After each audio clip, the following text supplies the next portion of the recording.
Welcome to Down, Down, Up, Up. What's going on here? Your boy Apollo is here and ready to go. We have finished FastLane. That is correct. FastLane is done. It's in the books. We have just finished the last SmackDown single-branded pay-per-view. I guess overall single-branded pay-per-view of the year, most likely, because now we're just moving into double-branded territory. So it's done. And what came out of the show?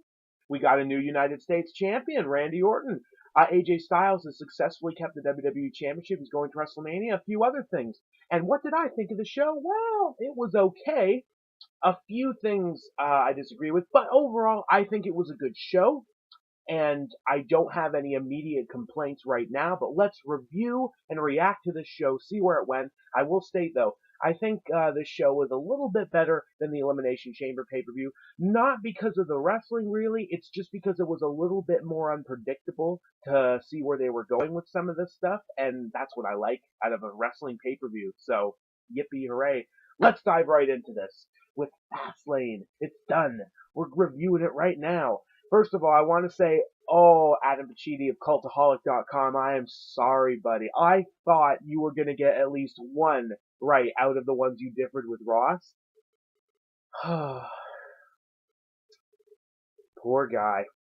But they are so entertaining. Check them out. Check them out at Cultaholic.com and their Cultaholic YouTube channel. They are funny, hilarious, and it just doesn't stop. Anyway, moving on. So, Fastlane kicked off with the kickoff show as usual. We had an impromptu six-man tag team match. Not the worst decision in the world. I wasn't really sure if there was going to be a pre-show match in general because nothing was announced. If you guys saw my predictions video, you'll know that I never mentioned anything about it because I didn't know what was going on at the time. And it was impromptu. It was, hang on a second. I believe it was Mojo Rawley, who has been gone, I think, since the Royal Rumble kickoff. He teamed up with American Alpha Point 2, Shelton Benjamin and Chad Gable, the Benjables, against Breezango, who were on the show. That was a nice surprise to see. Still a big fan of them. And Ty Dillinger, who has just been gone for quite a number of weeks now. Good to see him back, too. So, nice little tag team match, nothing that special. The crowd really went on Mojo on a bit, though, chanting, "You can't wrestle at him." Like, they really threw some shots at him. I just didn't see that coming. I was like, wait, where's this coming from all of a sudden? And yeah, Mojo didn't look too happy with that. In the end, though, it was the faces picking up the win. That's one thing that surprised me in this match. Ty Dillinger hit his old finisher, a kind of a neck snap thing, pulling Mojo's head into the knee and just snapping it off, basically, and got the pin. So Breezango and Ty Dillinger win matches. Okay, that's new to me. Let's keep that up, please. And then we moved on to the main show. The start match, the kickoff match to the pay-per-view itself was Shinsuke Nakamura versus Rusev, and it was a nice little match. Obviously, Nakamura got the win eventually. There were some nice spots in it, though. Rusev taking advantage, getting a few good kicks in there. He got a really good Machka kick that Nakamura sold beautifully. Oh, can you imagine if Rusev won? But it was good. It was good. Nakamura eventually got the Kinshasa good night. Rusev 1, 2, 3. Nakamura gets more momentum going into WrestleMania. I'm just glad Rusev was on a pay-per-view. That's one big reason why I'm not complaining. Oh, Rusev lost again. Oh my gosh, what are they doing with him? It was just good to see him on the pay-per-view. I didn't know he was going to make it. And we'll see what happens. Most likely, if there's still going to be an Andre the Giant Memorial Battle Royal, he'll be thrown into it. Can you imagine if Rusev won, though? That'd be really cool. Moving on, though, second match of the night, and this is the one. If you remember, if you saw my predictions, you know this was the match where I had the toughest time trying to make a decision about because I didn't know what was going to happen. Would it be a triple threat? Would it just remain a singles match? That's right, it's the United States Championship match between Randy Orton and champion Bobby Roode, well, former champion. Oh, it was such a tough decision making my prediction just a few days ago on YouTube. Again, if you saw my predictions video, I was going back between, wait, if it's going to be a triple threat with Jinder, I'm going to pick Bobby Roode. If it's a regular match, I'm going to pick Bobby. No, I'm going to pick Randy. I literally went back on my word in less than a minute after I gave a decent explanation of why I thought Bobby was going to keep it. But no, I picked Randy Orton, even though my reason turned out to be wrong. I kept thinking that Randy Orton had not yet hit an RKO on Bobby Roode during this whole feud. But the RKO is what started it. I completely forgot about that. When Bobby won a match, did his taunt, Orton just came out, RKO'd him. It happened. I just simply forgot about it. But it didn't matter. In the end, it was a nice little match. A little bit slow. That's one thing I'm not really a fan of nowadays with Randy Orton matches. And this one had its slow starts, but some good spots in it, though. Some good counters. Rude did not hit the DDT. There were a lot of attempts, though, at one point. But in the end, what was it? Rude taking way too many chances, going up to the second rope. I think he was going for another blockbuster. Orton caught him with the RKO. 1, 2, 3. Randy Orton is now apparently a Grand Slam champion. Congrats to him. It was good to see Randy Orton win the title. And this is, I think, the second, like, it's going to be for a while now, but I think it's like the second SmackDown pay-per-view in a row where only the United States Championship has changed hands. That's something. It's been changing hands a lot lately at the SmackDown pay-per-views, wasn't it? Also at Clash of Champions it was Ziggler, and then Hell in a Cell it was Baron Corbin. Anyway, it was the only title change of the night. There's a spoiler for you right there. But it was still a good match. Jinder did come out, though, after, looking like he was ready to wrestle. Me and my friends were all thinking, oh, he's got some kind of Money in the Bank contract shot. He's going to come out and beat Orton right now. What happened? He hit Orton a bit, and then Rude just came out and saved him. And then Rude just hit Orton. He DDT'd both men. Obviously, he was mad he lost the title. I'm not sure if that's supposed to be a heel turn or not. That would be really weird. And a very poor choice to turn Bobby Roode heel right now. Not now. Not now. So that happened. Moving on, I believe the third match of the night would have been the women's tag team match. And yeah, I'll admit, I was wrong and surprised. The heels actually picked up the win. In the end, it was a distraction with the briefcase by Natalya. Becky tried to get her off. Naomi was apparently just sitting outside. I thought she was ready to come break it up. But Carmella got that super kick and pinned Becky Lynch. It was nice to see the Money in the Bank winner actually get momentum. But it was just so unexpected. I really didn't see it coming. My reaction was, oh, okay. Good. Like, that was really it. I didn't know what to think of it all of a sudden. But it happened, and it was, like I said, it was good to see Carmella get the win, though, in the end. So, there you go. Moving on, though, we had the match. Give me a little bit of props for the tag team title match. I nailed it. Like, I nearly nailed it, eh? What did we get? We got a great match between the Usos and New Day, and they did the one thing they had not done yet, and that's steal each other's moves. But that's not what I predicted. In the end, it was just all men down on the outside. What happened? The Bludgeon Brothers showed up, Harper and Rowan, and they destroyed everyone. They wrecked everyone. Everyone they saw. Biggie, Kofi, Woods. They destroyed Woods, though. Apparently WWE's trying to sell the fact that Woods has some kind of, was it a spine injury of some kind? If it's real, then I'm really sorry, Woods. I hope you recover well. If it's not, then good for kayfabe, good for storyline, all that stuff. We'll see where it goes.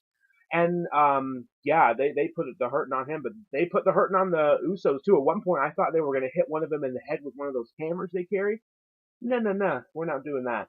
But I predicted it exactly. We were going to get a great match, but what happened? The Bludgeon Brothers would show up, and it would just be a double DQ or double countout. In the end, we just got a draw, and it looks like we're getting a triple threat for the titles at WrestleMania.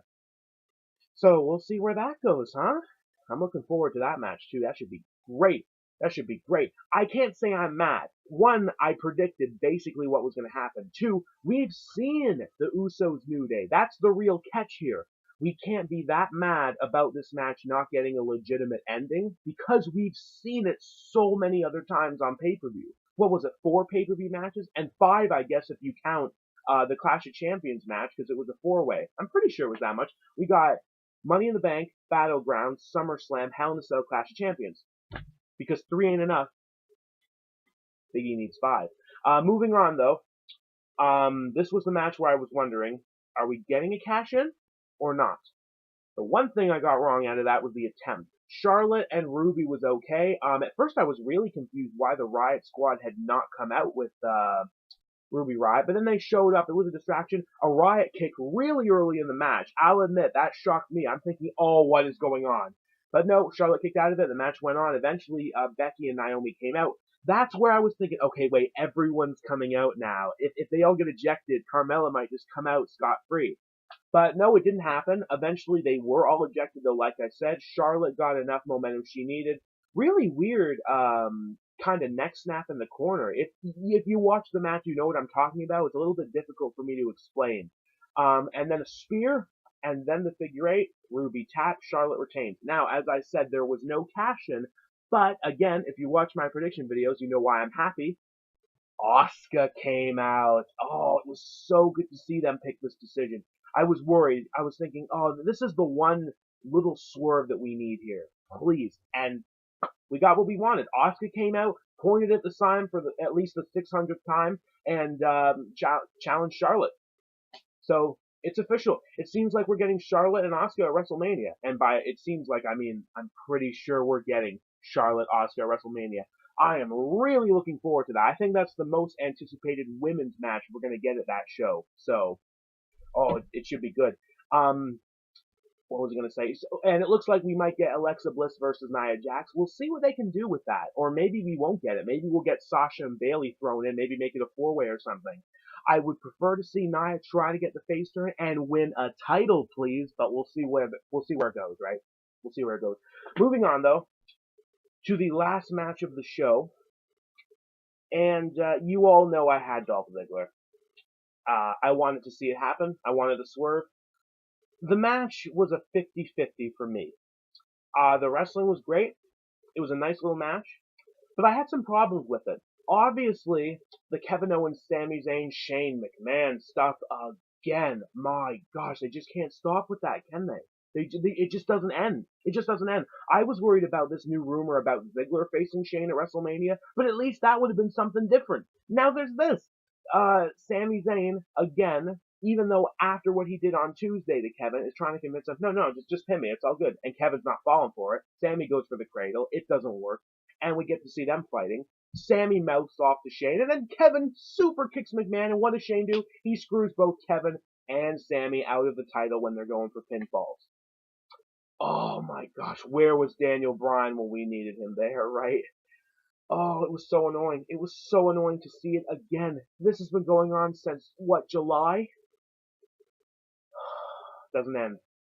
It doesn't end. I don't know where they're gonna go with this now. I thought we were gonna see the Kevin Sami breakup, but now the Shane McMahon stuff is happening again. I just don't understand. Where is this going towards? We'll see, and I will be thankful if it's over in maybe another 2,000 or 3,000 years. We'll see. We'll see. Ziggler though, there was one good spot though when Shane pulled out Sami. And Ziggler was trying to sneak the pin on Kevin in the ring after Sami hit Kevin with the haluva kick.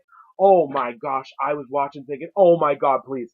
Oh please. But no, obviously Sami came back, broke it up. I think Kevin kicked out too, but it was a good spot. Cena got some spots in.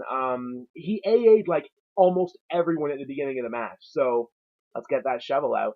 We saw Corbin use the stairs a bit, and Ziggler and Corbin on the outside. I think Corbin like rushed Ziggler through one of the, not the barricades, like a piece of plexiglass, I think.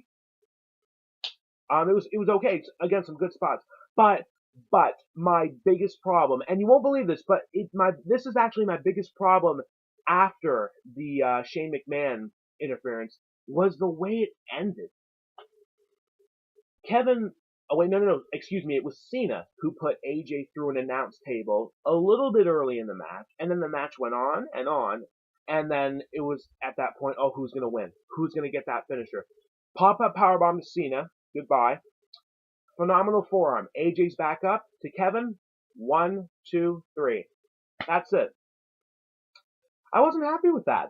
I'm happy we're getting AJ Nakamura. I'm looking forward to that. My only plus about the way AJ won is if he turns heel again. Because, oh, why did they do that? Why did AJ just get thrown out for most of the match and then come back and hit the finisher to win? That didn't feel good. I didn't enjoy that. It's like the Roman Reigns treatment when he's in a Rumble. Get out of here. It did not work for me. It did not work for me. And I'm not just complaining because I had Ziggler. I would have loved to see Ziggler win. But that's just not the way to do it, in my opinion, for AJ. He should have been in there at least more than half of the match. So, excuse me, more than 3/4 of the match, excuse me. Not just half, man. It just didn't work for me. But overall, I did enjoy the show. I can't complain that much about it. So, FastLane came and gone. It's done. We'll see what happens next. Thank you all so much for watching. Like, share, subscribe. Let me know what you thought of the pay-per-view. Did you think it was better than the Elimination Chamber pay-per-view? Was there any swerves you were really happy about? And where do you see any of this going toward WrestleMania? It's going to be a long time till I see you guys again. Probably for NXT TakeOver and, of course, WrestleMania. So I'll see you guys in about 3-4 weeks, something like that. Have a great day, guys. We're nearly there.